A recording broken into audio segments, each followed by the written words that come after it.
our political systems. I'm here today at the Tory Party Conference, which will be kicking off a bit later on. We've got a few people gathering, so we're here to do some outreach and obviously to make our discontent known to the MPs. We're walking, we're just outside the main entrance, and it's very interesting to come here and actually experience for yourself how little interest or care there is from the very people who are supposed to be there enjoying massive salaries and all of the benefits that come with being a member of Parliament, but they're ostensibly there to serve the people, and it's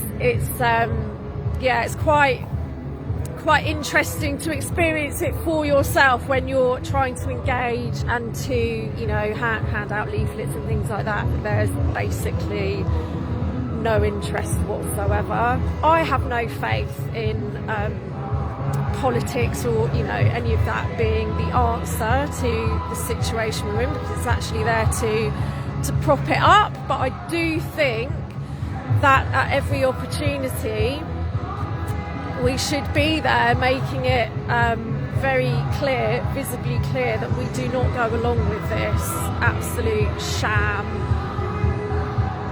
So that's why I'm here, really. It's not that I have any naive hope that the government is going to suddenly switch over to our side. That's not what they're there for. But it's also interesting to know how many MPs who, they're further down the rungs of the ladder in the system, who genuinely do not have a clue what's unfolding here, what's unrolling. With every passing week, everything's speeding up. We're here to highlight these 10 bills in particular that are being snuck through. The majority of the public, they might have an idea of one or two. The online harms bill has had quite a lot of coverage, but there's a whole raft of others that have incredibly sinister implications for our human rights and freedom. And even just talking about these with some of these MPs, they oh, that couldn't happen. And these are bills that are actually being passed through Parliament as we speak. So yeah, it's an eye-opener. We know these things, but it's, like I said, it's interesting when you actually come into contact with these people and see that level of detachment from the very people they're supposed to be serving. Very suspicious. It's just kind of stepping back. We've had a few people. There are obviously decent people everywhere, so we've had a few taking the leaflets and being quite friendly and open. But on the whole, it's been very no thank you, very closed off, get away from us rabble as soon as they can. So yeah, this is my Sunday morning, this is my stand for today. Couldn't get down to the park as well, so yeah, I hope you're having a good one, and yeah, we'll see what happens here. We've got some more people turning up, and yeah, we've got a few different people, different groups. Some, they very much get the Tories out, which yes, I agree. But then, who do you get in instead? I would not want a Labour government either, because, well, quite honestly, they'd be even worse.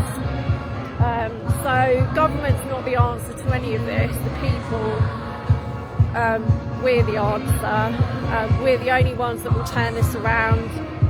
The only way that this agenda continues to roll out is because we go along with it.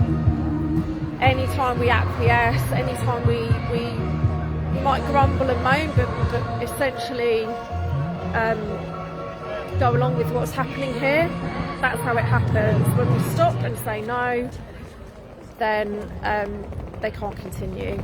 So yeah, you can see a lot of police around here. I mean, they're everywhere. I think the fact that there is a ring of steel surrounding the entire conference centre where this is happening speaks volumes. These are supposed to be the people who are there to serve the population of the UK, and they're having to be protected. They believe they need protecting from us by a giant ring of steel. I mean, it's craziness. It is absolute insanity when you look at the way we live, the way society is set up. And make no mistake, the political system is rigged against us, and it has been designed that way. So no government is going to be the answer here. And now we're on they're on this trajectory where we're looking at a global tyranny being played out through all governments, and whoever comes into power at this point through this system will simply be fulfilling their part in this unravelling.